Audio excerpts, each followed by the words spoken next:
meu coração, no livro de Esther.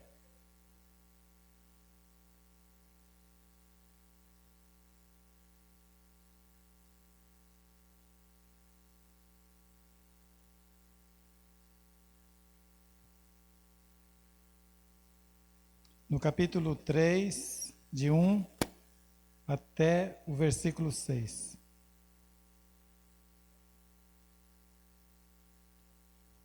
Esther fica antes de Jó, depois de Neemias.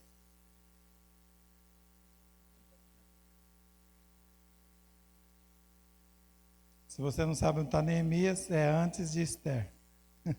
Brincadeira. Vamos lá.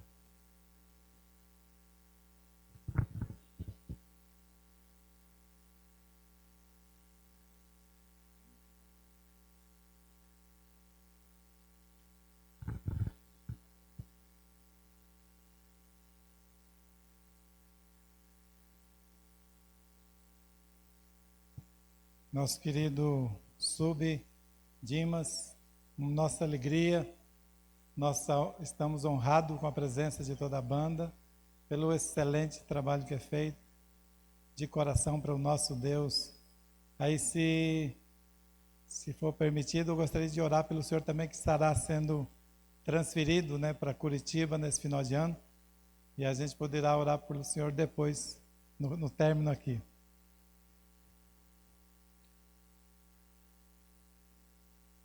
Antes de fazer essa leitura, gostaria que você fizesse uma oração,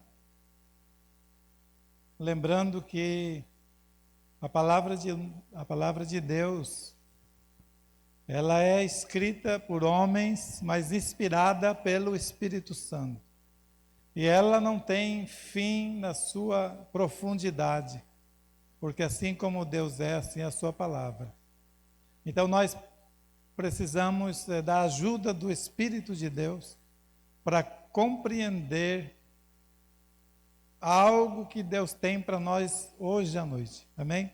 E para aqueles que vão assistir depois daquele momento ouvindo a palavra dele, amém? Então eu gostaria que você, ao orar, pede ao Espírito Santo para trazer a revelação que você precisa. Que Ele mesmo venha completar essa palavra no teu coração e no meu coração. Quero, Pai, te bendizer mais uma vez,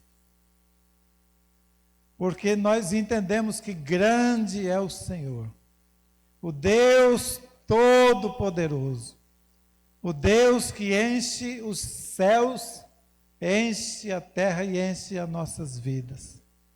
O Deus que, apesar da glória que tem, se importa com cada um de nós.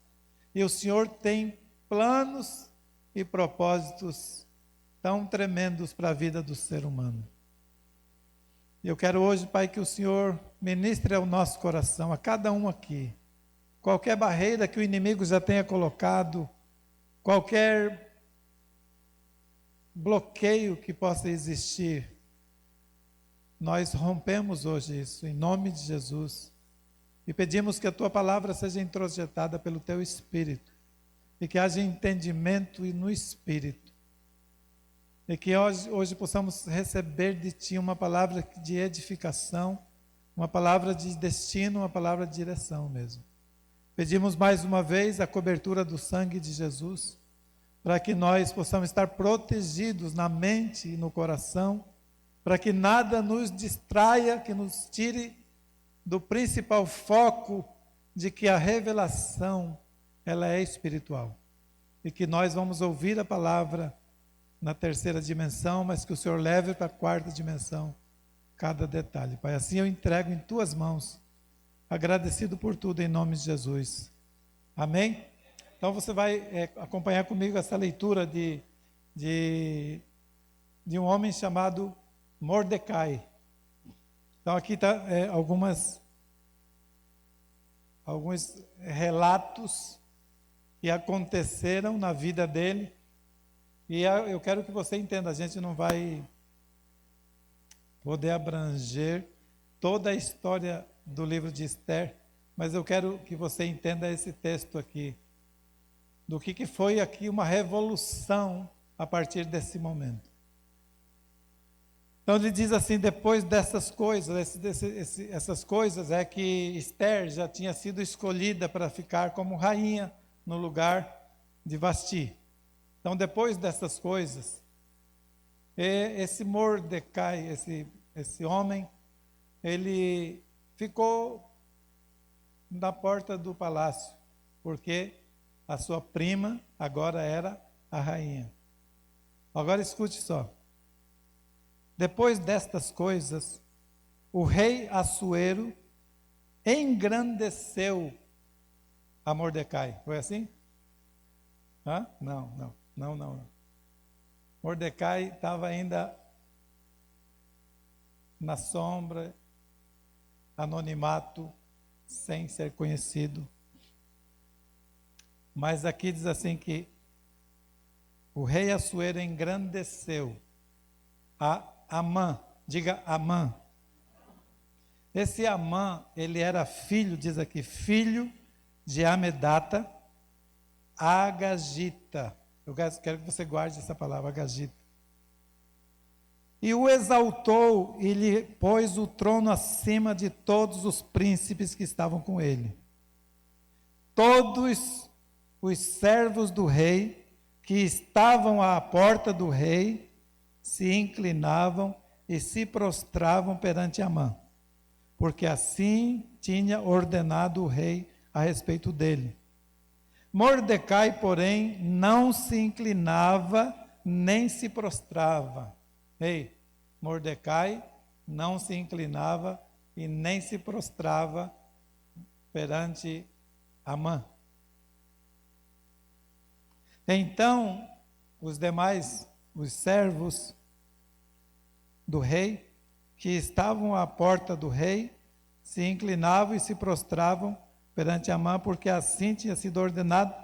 Aí o verso diz, não se prostrava, verso 3 diz, então os servos do rei, que estavam à porta do rei, disseram a Mordecai, por que transgrides a ordem do rei? Sucedeu, pois, que, dizendo-lhes eles isto, dia após dia, ou seja, muitas vezes, olha, por que você não se inclina quando ele passa? Então, foi dia após dia. E não lhe dando ele ouvidos, ou seja, ele nem ligava, fizeram saber a Amã, olha, ele foi, os demais foram e falaram com Amã, para ver se as palavras de Mordecai se manteriam de pé, porque ele lhes tinha declarado que era judeu. Isso é um ponto importante aí. Vendo, pois, Amã que Mordecai não se inclinava, porque aí ele passou a observar. Aí ele mesmo observou que Mordecai, de fato, não se inclinava. Não se inclinava, nem se prostrava diante dele. Encheu-se de furor, ficou com muita raiva, muita ira. Porém, teve como pouco nos seus propósitos de atentar apenas contra Mordecai, porque lhe haviam declarado de que povo era Mordecai. Por isso procurou Amã destruir todos os judeus, povo de Mordecai, que havia em todo o reino de Assuero. Escute, uma coisa importante. Nós vamos hoje refletir um pouco, meditar um pouco, mas é importante a gente ter um pano de fundo aqui. Por que Amã, pela raiva que ele ficou, ele não só ficou com raiva dele, Mordecai, de uma pessoa, mas ele descobriu, porque falaram, Mordecai falou, eu sou judeu, eu não vou fazer isso, por causa de uma questão religiosa, questão de convicção sobre Deus. Como judeu, ele não se prostrava. Então, perante a um homem. Quando o Amã, Agagita, escute, Agagita significa que vem da descendência de Agag. Agag vem dos Malequitas, ele é o rei dos Amalequitas. Se você observar em Deuteronômio, se você observar em vários livros da Bíblia, ali do Pentateuco, você vai ver a guerra que existia entre Amalequitas e os israelitas. Que eles, Amalequitas, no decorrer dessa caminhada do povo de Israel no deserto, eles iam atrás e pegavam os mais cansados. Até hoje, os amalequitas, os demônios que atuavam nos amalequitas, atuam na vida da nossa época, do nosso tempo. Eles muitas vezes eles vão procurando aqueles mais cansados, no sentido aqueles que estão desistidos e acabam ferindo os filhos de Deus. Então eles matavam, e aí Deus deixou um decreto dizendo que quando o povo de Israel entrasse na terra prometida, estou falando aqui só um pano de fundo para a gente entender um pouco. Quando entrasse na terra prometida, Deus disse: não deixe eles vivos, destrua-os completamente. E essa palavra foi dada quando Saul era rei e disse para ele matar todos os amalequitas, e ele não fez isso, por isso que ele foi tirado dele o reino. Mas veja bem, tu acha que Amã, quando falou assim, ele é judeu, com certeza ele sabia da história, de que eles odiavam os judeus. Então agora ele teve a oportunidade nas mãos de não só se vingar de mas se vingar de todos os judeus. Não só na cidade onde ele estava, mas em todo o império de Assuero. Imagine o ódio dele, porque já vem de gerações. Ele achou a oportunidade de destruir o povo judeu. É um próprio sentimento de Satanás contra os semitas. Como é também hoje contra a igreja do Senhor Jesus, porque nós somos filhos do Deus vivo. E eles odeiam aos filhos de Deus. Então essa razão, vamos dizer assim, a razão de Mordecai não se curvar não era por causa de Amã. A questão dele era espiritual. A questão dele era ele e Deus, a convicção do que Deus declarou na palavra e que ele foi ensinado nesses princípios. E ele era um homem honrado, um homem de princípios, um homem que de fato temia a Deus. Então, eis a razão por que ele não se curvava, não se prostrava diante de um homem. Estão compreendendo, sim ou não? Por causa do temor que ele tinha a Deus. Porque Deus disse: ao Senhor teu Deus adorarás. Então ele sabia disso. E a gente precisa analisar a atitude desse homem, a firmeza dele. Deus procura na nossa geração homens que tenham convicção, homens que tenham temor a Deus, homens que não se curvem. Então imagine, quando nós nos posicionamos, porque veja bem, quando você olha para Mordecai era digamos assim, um Zé Ninguém. Se é que pode existir Zé Ninguém, né? Ele não tinha expressão, ele não era nada de autoridade. Ele não tinha autoridade, ele era um judeu vivendo numa terra estrangeira como escravo. Só que Deus, nos seus planos e propósitos, fez com que a sua prima, chamada Hadassa, fosse escolhida entre milhares para ser a rainha do Império Persa. Então, ninguém sabia quem era ela e ninguém perguntou também qual era a linhagem do seu povo, qual povo que ela, se ela era uma persa, se ela era uma judia. Ninguém perguntou e ele disse: olha, não fale de que povo você é. Não sei se era já sabendo que havia essa hostilidade, né, da parte dos outros com relação aos judeus. Pode ser que seja isso. Ele disse: olha, não declare de que povo você é. Então calhou de que ela foi escolhida por Assuero. Ela foi escolhida pelo rei para ser a rainha no lugar de Vasti.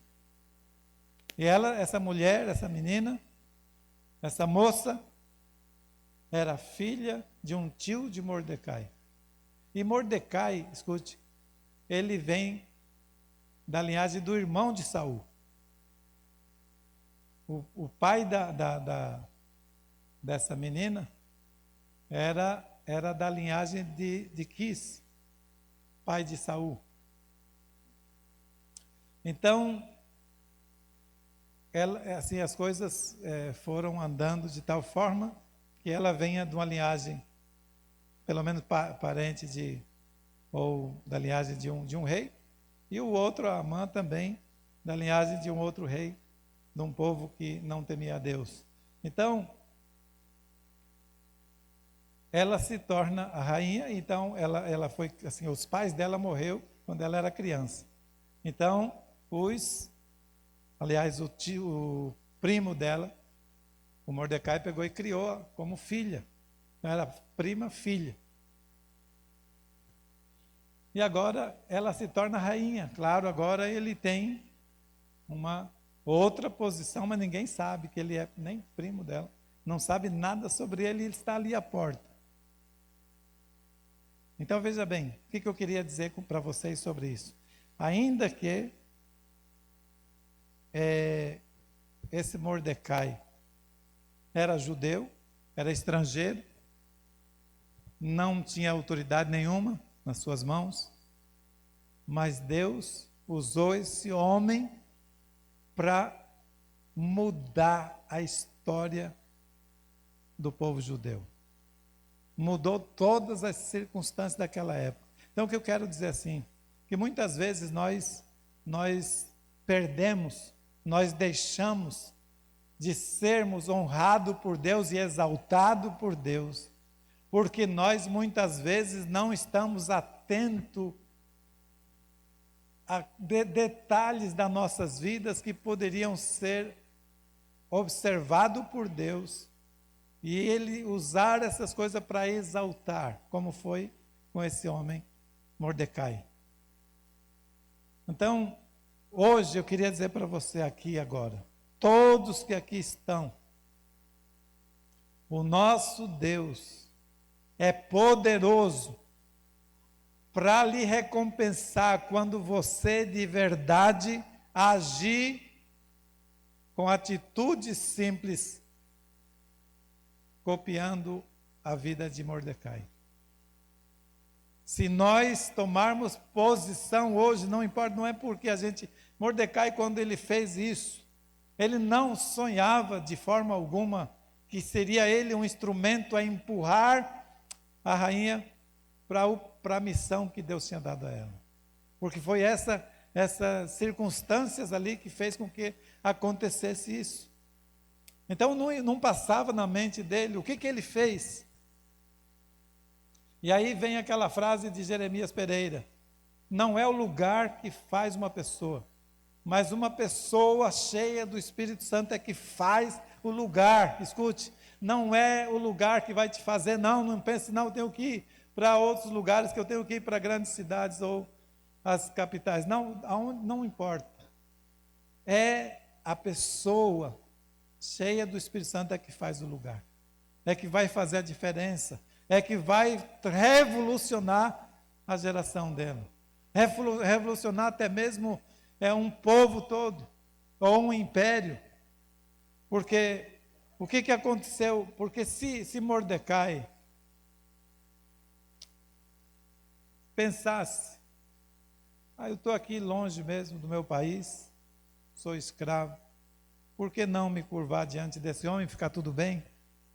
Por que não me prostrar? É o rei que mandou. Então vou me prostrar e a gente vai ficar tudo bem, mas não. Ele não, escute uma coisa, princípios não se negociam. Quando nós negociamos princípios, nós vendemos a nossa herança. O diabo toma de nós o que é direito nosso, porque nós negociamos. Mas se nós não negociarmos princípio, o próprio Deus compra a nossa causa. E aí vai fazer a diferença, porque Deus vai entrar no negócio. Então é muito importante esses detalhes das nossas vidas, porque, escute, eu estou dizendo aqui uma coisa, que Mordecai, pelo simples fato de honrar a Deus, não, eu não vou me prostrar, porque o ensinamento que eu tenho da palavra de Deus é que eu não vou me prostrar diante de homens. Então o simples fato dele se posicionar, escute, contra o sistema, porque o sistema, todos ali, todos os demais, não tiveram dificuldade de se prostrar, só que eles não se conformaram de que um deles, de repente, não se prostravam. Então eles começaram a ficar incomodados com aquilo, porque a verdade incomoda, a luz incomoda, as pessoas que praticam o certo incomoda. Vocês observaram que incomodou o sistema, quando a igreja foi lá em Brasília e começaram a fazer uma vigília de oração? Isso incomoda o inferno. Então você praticar princípio incomoda o inferno, porque ele sabe que se você é firme com Deus, você é firme nas suas convicções, ele não vai poder lhe dobrar. Então ele vai fazer de tudo para dobrar o ser humano, porque se o ser humano se dobrar a ele, ele tem a vitória. Por isso que Satanás falou para Jesus: tudo isso te darei, porque a mim me foi dado e eu dou a quem eu quero, se você prostrado me adorar. O diabo ofereceu toda a riqueza do mundo, todos os reinos do mundo, diz: tudo isso eu vou te dar, porque se Jesus adora ele, ele continua por cima. Jesus disse: retira-te, Satanás, porque está escrito: ao Senhor teu Deus adorarás e só a ele darás culto. Então Jesus não se dobrou, mesmo sendo oferecido tudo nesse mundo. Por isso que Jesus disse: ainda que você ganhe o mundo inteiro e perder a sua alma, para que serve isso? Então Jesus sabia do seu futuro. E o diabo continua oferecendo hoje para os cristãos, para os filhos de Deus. Continua oferecendo de uma forma ou de outra, não dá de um jeito, vai tentar de outro. Mas vai continuar tentando minar a nossa convicção. Vai continuar tentando minar a nossa fé, a minar a nossa vida espiritual, para nos tirar da presença de Deus. Então ele vai ofertar coisas grandes para aqueles que começam a se endurecer. Então quando os comparsas lá, os companheiros dele, os que estavam ali à porta do palácio, viram, e não foi um dia, nem 2 dias, foram vários dias: ei, por que você não se curva quando ele passa? Aí ele falou: eu sou judeu, ou seja, eu tenho princípio. Aí, quando eles viram que não adiantava estar falando, vamos falar com o Amã, quero ver se vai se manter firme essa palavra dele, se não vai cair por terra. E aí foram e falaram com o Amã: olha, tem um cara aí que é de outro povo judeu, ele não se curva na hora que você passa. E ele não tinha nem observado isso, mas aí ele passou a observar e viu que de fato esse homem não se dobrava. Aí o que ele fez? Nem fez nada, só falou assim: não não basta eu matar um desses judeus, tem que matar tudo. Aí ele foi falar com o imperador, com o rei Assuero, disse, olha, tem um povo aí que anda noutra lei, não é da tua lei, então seria bom se a gente matasse todos eles. O Assuero nem sabia de nada, só falou, bom, faça aí. Deu a ele o anel e ele então decretou a morte de todos os judeus em todas as províncias. E diz que a província vinha da Índia, Etiópia e tudo mais. Então, seria uma mortandade de judeus em toda parte. Por causa de um homem que não temia a Deus. Era inimigo de Deus. Era inimigo do povo de Deus. Ei, quando um governo, quando um prefeito, quando um governador, quando um presidente se cerca de pessoas malignas, ele acaba se atrapalhando. Que nem eu estava ouvindo uma reportagem do Bukele, o presidente de El Salvador, se não me falha a memória, um homem de Deus, um homem correto. Ele disse que ele estava filmando lá e disse, está aqui os meus ministros. E eu convidei um do Ministério Público para estar aqui junto. Por que eu chamei esse homem do Ministério Público? Porque eu quero que o Ministério Público investigue todos nós. Faça um levantamento do passado, do presente, da vida de cada um dos meus e de mim também. Pode fazer, pode levantar, porque eu não quero ninguém do meu lado que seja corrupto. Se é corrupto, vai ser removido.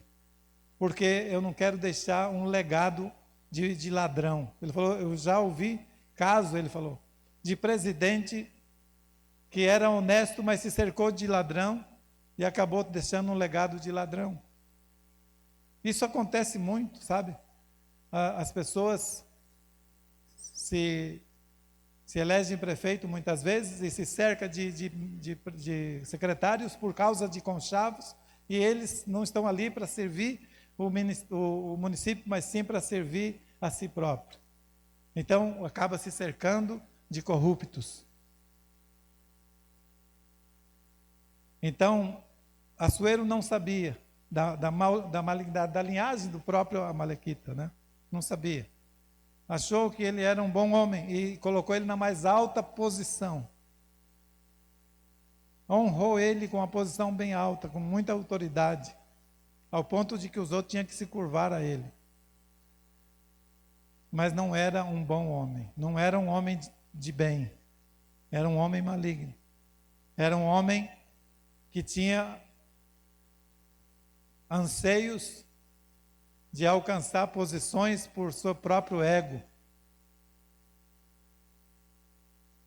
E aí Assuero, não sabendo, acaba dando a ele autoridade para matar todos os judeus. Creio que não era essa a ideia de Assuero, não era essa a sua índole de matar os judeus. Ele apenas não averigou, não investigou e mandou matar, mandou que ele fizesse o que tinha que ser feito. Agora, e se Mordecai somente se curvasse? A missão, o desígnio de Deus para eles não teria acontecido. Então, o que eu quero dizer? Nós hoje precisamos muito de pessoas que não se curvem diante da pressão, que não abra mão da sua identidade em Jesus Cristo, que não abra mão da sua convicção, da sua santidade, da sua vida com Deus, da sua aliança com Deus, porque muitas vezes é sutil.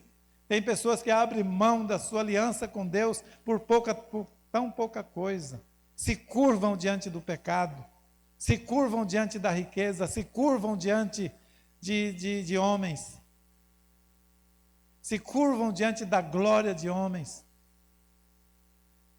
E Deus está observando essas coisas. Deus sabe todas as coisas. Deus vê o coração de cada pessoa. Então nós muitas vezes estamos abrindo mão da vida eterna por coisa tão efêmera, tão pequena, e por mais que fosse grande. não vale a pena. Então vale a pena você se firmar com Deus, não se curvar diante desse mundo corrompido. Não se curvar diante do diabo, porque por trás dessas coisas que são oferecidas, dessas ofertas, ela não vem do prefeito, não vem de alguém, vem do diabo, usando aquela pessoa. Então, se eu me curvo hoje, diante de qualquer coisa que não seja Deus, eu estarei abrindo mão do meu desígnio, da minha missão aqui na terra. Ei, quantos estão aqui comigo? Se você abrir mão, se você se curvar, você está abrindo mão do seu desígnio. Pode ser que você esteja vindo à igreja, mas já não tem mais aliança com Deus. Você já vendeu, já quebrou o seu princípio com Deus. Então tem que analisar muito isso. Porque se necessário fosse entre a vida e a morte, por amor a Jesus, você decidiria por Jesus ou pela vida? No sentido de continuar vivo.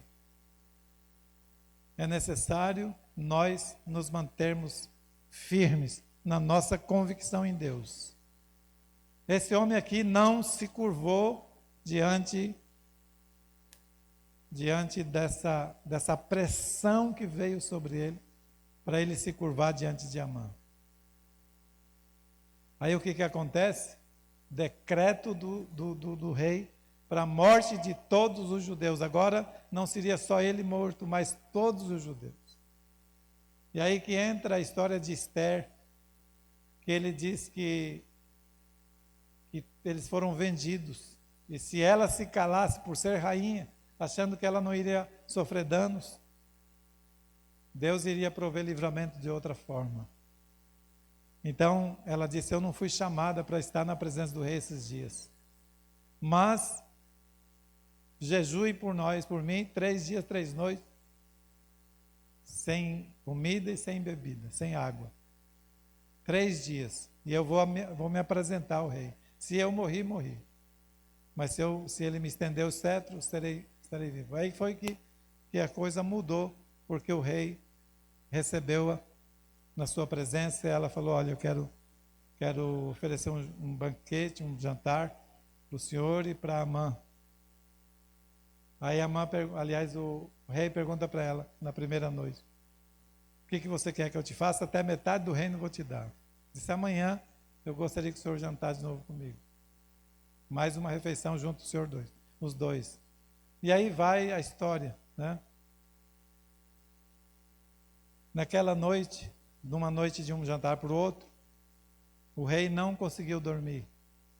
O rei perdeu o sono. Providência divina, Deus cuidando, Deus trabalhando. Deus trabalha por aqueles que nele esperam. E naquela noite, quando ele estava sem sono, ele pediu para trazer os livros de registro dos acontecimentos. E foi lido essa parte, porque antes do capítulo 3, Mordecai ouviu ali na porta do palácio 2 pessoas que estavam chateadas com o rei, planejando a morte do rei. Ele foi e falou para a rainha falou para o rei, e o rei foi investigar, mandou investigar, e de fato, esses 2 estavam planejando a morte dele. E esses 2 foram enforcados, entende? Só que ficou por isso mesmo. Aí naquela noite que ele perde o sono, ele pede as crônicas e pede que as pessoas leiam. Aí está ali escrito que Mordecai foi o homem que avisou que tinha 2 pessoas querendo matar o rei. Aí ele pergunta no outro dia: o que foi feito para esse cara? Nada. Então eu vou honrar esse cara. Aí Amã chega feliz da vida, era o melhor, era o mais alto, de mais alta posição. Chega de manhã, aí o rei pergunta: Amã, o que a gente deve fazer para honrar aquele que o rei gostaria de honrar?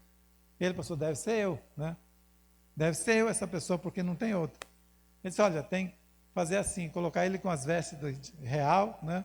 Colocar no cavalo do rei, e alguém puxando, o cara mais importante aqui, puxando o cavalo, dizendo assim se faz, e vai andando na praça. Assim se faz aquele a quem o rei quer honrar. Ele falou, boa ideia, então faz isso pelo Mordecai. Olha, ele já tinha preparado tudo para Mordecai morrer, e de repente ele tinha que puxar o cavalo. Assim se faz ao homem que o rei quer honrar. Então veja bem, olha Deus trabalhando na história, entendeu? E Deus revolucionou a história dos judeus. A história ficou marcada por essa atitude desse homem. Então, por que Deus honrou os judeus naquele tempo e depois Mordecai se tornou o cara de mais alta posição no governo? Porque ele é um homem que teme a Deus e não se curva diante dos homens. Amém?